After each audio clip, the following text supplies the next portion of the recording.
Voilà, merci de nous faire confiance. Nous parlons République démocratique du Congo. Les menaces se précisent. Les décors avec, pour ceux qui s'informent, oui, il y a de quoi en parler en ce moment avec les invités. J'en ai deux sur ce plateau. Freddy Mulumba, Kabouayi, politologue, il est également le directeur de publication de la Renaissance africaine. Le magazine qui a son 6e numéro déjà, et puis Michel Kitoko, leader des Patriotes congolais. Bienvenue à tous. Merci.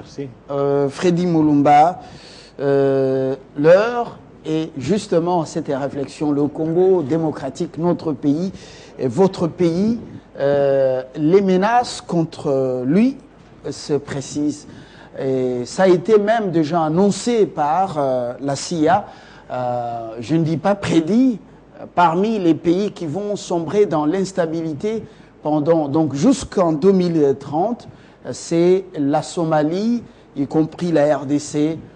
Pour ceux qui lisent, il n'y a rien de nouveau dans ce qu'on est en train de vivre. Oui, je pense que là où il y a encore des élites lucides, les gens qui ont le sens de l'histoire, quand il y a des événements, il faut interroger l'histoire pour savoir qu'est-ce qui se passe. Je pense que le document de la CIA dont tu parles, ça a été publié en 2012. C'était toute une analyse faite par le service de renseignement américain qu'on avait donné à Obama parce qu'il veut conduire un peu la politique étrangère américaine sur base d'un document très clair. Dans ce document, on a prévu que 2 pays pourront rester instables jusqu'en 2030. Il s'agit de la Somalie et de notre pays, le Congo.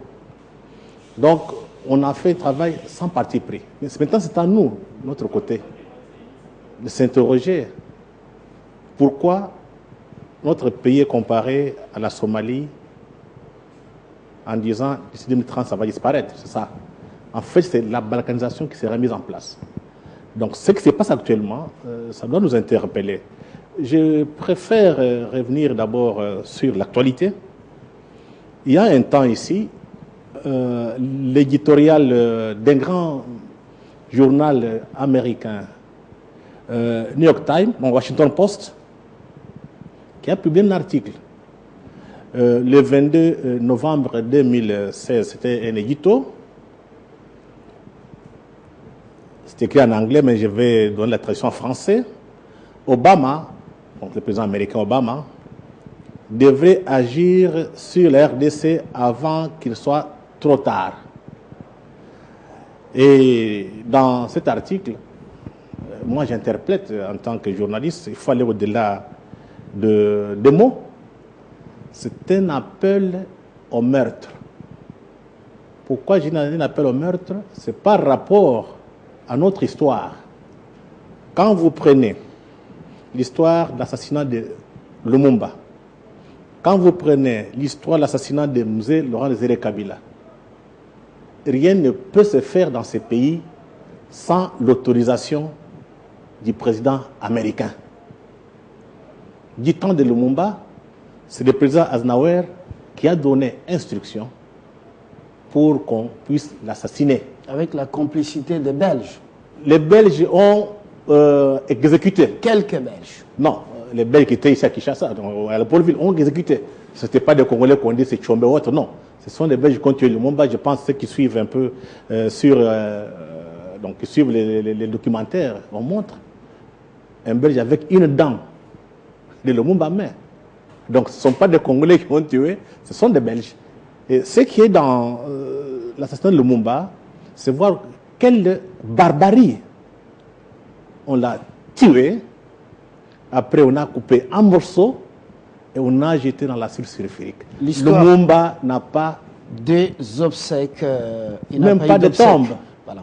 Donc, ça c'est l'histoire. Pourquoi demander à Obama d'agir vite pour le cas du Congo, alors qu'il doit rendre le tablier, il doit justement quitter la Maison Blanche dans quelques jours?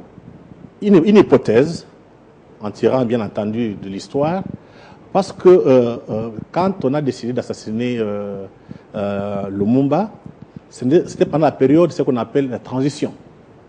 Donc, le président Senghor sortait et le président Kennedy entrait. Et pendant cette période, chacun liquide ses dossiers noirs. Et c'est une période d'instabilité en Amérique. On ne sait pas qui décide. Et pendant cette période, on a profité pour assassiner Lumumba. C'était les 17, 3 jours avant d'arriver, avant l'entrée de Kennedy au pouvoir. On pensait que, ça c'est selon Larry Delvin, parce que beaucoup de gens, il y a les livres là, je pense qu'il faut que les gens regardent très bien. Peut-être on dit que nous inventons des choses. Ces livres est publié. Mémoire, justement. Mémoire d'un agent. Voilà. Donc Larry Delvin était ici en 1961 et lui qui a organisé l'assassinat de Lumumba. Il l'a dit dans ses mémoires, ce n'est pas quelque chose qu'on a inventé. Il y en a aussi en anglais. Ça, c'est une tradition en français. Et ceux qui veulent vérifier, qu'ils aillent à l'ambassade, au centre culturel américain, il y a la version française, anglaise. Ils peuvent lire et comprendre ce qui s'est passé. En fait, rien ne pouvait pas se passer sans que le président américain donne l'instruction. C'est que dans le cas actuel, quand vous lisez l'éditorial de Washington Post, il demande qu'Obama aille vite, avant que ce soit trop tard. Donc, ça suppose que l'entrée du président Trump sera difficile à ce que nos amis, certains amis américains, opèrent encore sur le Congo. Je ne sais pas si Obama a donné l'instruction ou pas, parce qu'il y a des informations qui circulent déjà. Ceux qui sont informés savent qu'il y a certains Américains qui sont sur place à Kinshasa. Et on ne sait pas si... Obama a donné ou pas un ordre. On ne sait pas si... L'ordre de faire quoi? Non, d'assassiner. Assassiner qui? Quand vous regardez le président, il ne faut pas mâcher les mots. Quand vous voyez l'histoire de notre pays, on ne peut pas assassiner le chef d'État du Congo ou bien du Zaïre sans l'autorisation des chefs d'État américains, sans le président américain, pas celui qui est le patron des services de renseignement. La CIA ne peut pas fonctionner sans son accord. Ce qui explique que quand vous avez un éditorial tel qu'il est signé par Washington Post, c'est un grand journal qui sert un peu l'établissement américain à Washington. Donc ça a une portée.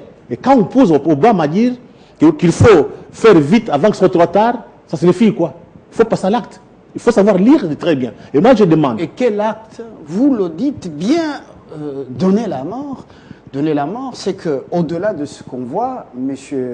Kitoko, au-delà de ce décor, au-delà de ce qu'on voit, c'est que la CIA travaille bien. Lorsque des grands plans se fomentent ailleurs, vous êtes dans votre guerre Renaissance V-Club, Renaissance DSMP, corruption et ceci, cela. Et vous allez même dans des platitudes, vous êtes de l'Est, vous êtes de l'Ouest, vous êtes du centre, vous êtes Luba, vous êtes Mungala, vous êtes Swahili, vous êtes dans cette platitude-là. Alors, en quoi vous êtes réellement patriote congolais, M. Kitoko? Merci. Les plans sautissent ou se font ailleurs. Et vous êtes ici dans les Mabina et dans les discussions de football. Et voilà, Renaissance des SMP. C'est ça qu'il faut éviter maintenant, surtout avec les chaînes de télévision de notre pays qui doivent comprendre que nous devons prendre la situation de notre pays en main. Moi, je suis juste étonné d'une chose. Lorsque beaucoup de gens pensent ici dans ce pays que ce n'est pas un pays qui a une démocratie si importante, je suis très étonné. Pourquoi? Parce que je défais. Et j'ai comme, à la limite, je peux même dire qu'une démocratie qui frôle même un des ordres d'une récréation comme telle. Je prends un exemple de travail de la CIA au travers certains des dirigeants de notre pays. Quand je parle des dirigeants, c'est certaines élites. En aucun pays au monde, je dis bien aucun, je signe et je persiste, même les donneurs de leçons, comme les États-Unis d'Amérique, ne laissent pas un agent qui a le secret d'État entre ses mains devenir opposant, comme nous l'avons ici avec Pierre Lumumba au Congo, pour ne pas le citer son nom. Il est là, agent de service si important de notre pays, il est opposant, il se balade, il donne les informations si importantes de notre pays aux agents de la CIA parce qu'il a été avec Tom Perriero il n'y a pas si longtemps, l'ambassadeur américain qui est le patron de la CIA dans notre pays il n'y a pas si longtemps. Aucun pays au monde. Kagame venait d'en finir avec son agent de service secret en Afrique du Sud. Les Russes en ont fini ici et là. Ce sont des gens... Je dis ce qui n'est pas un modèle que nous, on a copié. Justement, éliminer les gens. C'est pour vous dire qu'aucun pays au monde, même les donneurs de la démocratie, même la France, ne laisse pas son agent des services de renseignement si important devenir à ciel ouvert un opposant et qui, enfin, en train de se balader entre les mains des puissances étrangères sans être inquiété. Mais au Congo, on les laisse la liberté totale d'opérer sur le plan politique, ainsi de suite, mais il détient les secrets d'État. C'est le premier point. Deuxième point. Et il n'a pas été n'importe qui. Mais justement, le patron, comment on appelle, conseiller spécial du chef de l'État en matière de sécurité. Oui. Mais quand vous voyez... C'est-à-dire, tous les secrets d'État, c'est passé par... Voilà. Quand vous voyez ces gens de personnes aux côtés de la CIA de manière permanente avec Tom Perriero, il est de manière permanente avec l'ambassadeur des États-Unis d'Amérique ici dans ce pays. Il est tout le temps en Belgique, en Géval, ainsi de suite. Mais que voulez-vous que tous ces vautours-là fassent par rapport à la situation du Congo? Ils sont très bien informés, ils sont à côté, et c'est comme ça que ces gens de personnes, on ne laisse pas. Vous pouvez vous imaginer Rwanda, à l'époque de Maréchal Mobutu, devenir opposant à Maréchal Mobutu et faire un parti politique ici dans ce pays? Ça n'existe nulle part au monde, il n'y a qu'au Congo. Donc voilà pour vous montrer la liberté qui frôle le libertinage dans notre pays. Donc ça, il ne faut pas s'étonner que la CIA opère directement au travers des gens qui détiennent le secret de notre pays. Assez rapidement, Freddy Mulumba, vous réagissez. Est-ce que Kitoko dit tire la route que les gens qui ont les grands secrets d'État dans notre pays aujourd'hui soient au service de la CIA et livrent tout il n'a pas voulu retomber dans le piège que je lui ai tendu, justement pour parler de ces guéguerres Renaissance, des SMP, Vive Club, et voilà, vous êtes Luba, vous êtes Mungala, vous êtes Moussoïli, et ainsi de suite. Une réaction rapide. Oui, ma réaction est la suivante. Quand je compare les deux situations, l'assassinat de Lumumba et l'assassinat de Mzee Kabila, et ce qui se passe actuellement, il y a beaucoup de similitudes. Pour tuer Mzee et Lumumba, on a commencé d'abord à les diaboliser. Lumumba, c'était un communiste. Il menace les intérêts américains. Et on a mis à la touche de Lumumba toute la presse occidentale. Il y a même des images passées que c'était, on montrait Lumumba, c'était un diable. Avec Mzee, la même chose. Et cette presse est relayée à l'interne par nos journaux et nos télévisions, quelquefois de manière inconsciente, parce qu'ils n'ont pas le sens de l'histoire.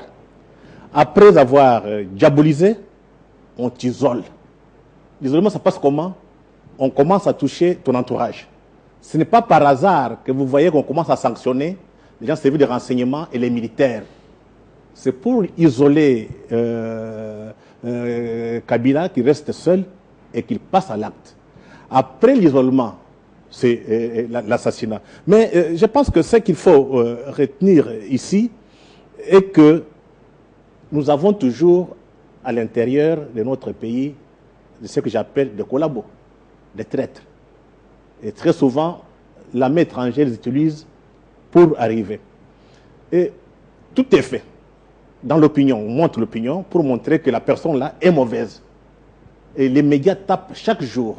Vous avez des rapports. Il y a un rapport qui vient de sortir maintenant que le président a beaucoup plus, avec sa famille, est trop riche, avec Bloomberg là. Mais les gens ont tendance à oublier. On avait dit que Mobutu avait 15 milliards de dollars comme richesse. Où sont les milliards de Mobutu? Donc on prépare l'opinion pour diaboliser davantage. Comme ça, si Paris, ils arrivent à faire leur forfait pour la population, c'est un bon débarras. Donc tout est fait. Donc, il faudrait que nous quittons l'école des Blancs Vous avez suivi... Écoute un peu, mon frère. Ouais. Vous avez... Nous qui étions à l'école des Blancs. Vous avez suivi également, pour une parenthèse, la juge Ramazani dans le journal de TV5 Monde, le journal Afrique, qui était transformé en magazine. Vraiment, la juge avait du mal à dire ce qu'elle était venue dire. Heureusement qu'il y avait son avocat sur le plateau. Vous avez suivi ça. Est-ce que vous faites également des similitudes entre les documents sur l'enrichissement de la famille, comment on dit, le présumé enrichissement de la famille Kabila, et ce que la juge vient de prononcer, vous voyez, pourquoi se faire une sortie médiatique en ce moment? Oui, mais ce que je te parle, c'est une campagne de diabolisation. Et d'isolement. Et d'isolement. Donc on diabolise, après on touche l'entourage. Vous savez, l'Union européenne a signé, a sanctionné. L'Union européenne n'a pas de diplomatie. Vous entendez les Américains sanctionner. Tout est fait pour créer la panique. Castro a résisté à 600 attentats. Castro. Là où vous avez des peuples conscients, qui ont le sens de l'histoire, qui savent que la liberté s'arrache, on ne peut pas permettre ça. Il n'y a qu'au Congo. Pourquoi? Parce qu'on a une élite inconsciente, aliénée. Et les drames dans ces pays, on ne s'est jamais battu pour l'indépendance. Il y a des jouisseurs ici. Quand les gens se battaient à Matongé, les gens dansaient. Mais va en Angola. Les Angolais sont battus pour leur propre pays. Aujourd'hui, n'importe qui peut pas venir en Angola faire ce qu'il veut. Tu n'entendras pas qu'on veut chasser le président Dos Santos. Non, tout est réglé parce que c'est un peuple qui s'est battu. Il sait l'essence de l'histoire, il sait l'essence de la liberté et de l'indépendance. C'est ce qui nous manque ici. Il faut éduquer nos enfants, éduquer nos hommes politiques. C'est le travail des médias. Au lieu de passer tout le temps à des polémiques inutiles, passer tout le temps à de la musique, à de la prière, je ne m'excuse pas contre la prière, mais il y a des télévisions qui font ça, c'est bon pour eux. Il faut que les médias congolais, africains, fassent appel aux historiens, aux géostratèges qui doivent analyser la situation. Nous sommes dans une situation très difficile. Si nous ne les faisons pas, monsieur Fabien, nous serons des esclaves sur notre propre territoire. Et notre Afrique telle qu'elle est là, il n'y a pas d'avenir. Alors, dans les analyses, on termine avec vous, parce qu'il y a donc une urgence ici. On dit que si ce plan est mis en marche, si ce plan est exécuté, eh bien, le Congo, c'est les derniers moments, les dernières heures de ce Congo pour être encore un pays dans ses frontières hérité de la colonisation. Monsieur Kitoko. Mais exactement, lorsqu'on parle de la balkanisation, voire même de la somalisation du Congo, c'est une façon de montrer qu'il y a un désordre qui doit être opéré au Congo pour que le Congo ne soit pas le Congo de ce que nous voyons aujourd'hui. Vous voyez? Donc, dans l'histoire de beaucoup de pays, moi je vous ai cité ici, à chaque fois je ne cesse de répéter l'activisme de Tom Perero, qui je considère comme Paul Bremer à l'époque de l'Irak, et qui pense que par lui, il y aura la nomination de tel ministre, de tel premier ministre, ainsi de suite, et que c'est lui qui doit pouvoir donner les ordres. Ça, c'est l'implication directe de la situation des Américains, c'est-à-dire de la CIA dans notre pays. Autre chose la plus importante, c'est le fait que non seulement qu'on tente d'isoler le président de la République au travers de soi-disant sanctions, qui touchent directement les gens qui doivent sécuriser notre pays, mais aussi ils emboîtent le pas d'aller faire des affabulations sur le net dans beaucoup de choses. Et vous allez voir que la population va entrer dans une confusion totale, faisant croire à l'opinion que ce sont des méchants qui sont en face et que ces méchants-là, c'est trop facile de le mettre de côté. Or, en le mettant de côté, personne ne sera gagnant. Aucun Congolais, ni le plus bas du Congo, ni le plus haut, personne ne sera gagnant. Et c'est que nous voulons être dans notre pays pour que le Congo soit réellement gagnant, dans tout ce que nous devons éviter que le prédateur de notre pays vienne donner des leçons.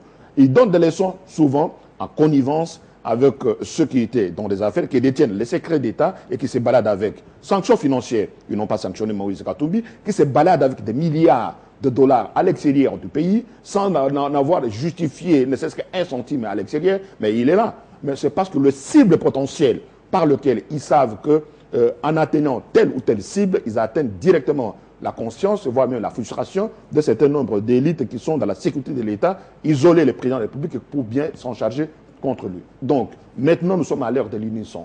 Unisson parce que si nous perdons quelqu'un au sommet de l'État, c'est que le Congo qui perd dans sa totalité. Personne ne sera dans la capacité d'opérer un certain nombre de choses pour que le Congo soit réellement debout. Donc nous devons nous souder les coudes pour que nous puissions tous sauver ce qu'il y a à sauver et traverser ce qu'il y a à traverser pour que notre Congo demeure uni dans toutes ses frontières. Alors, c'est le début d'une série de réflexions comme ça, avec la complicité de Denis Massunda, qui est chef d'antenne.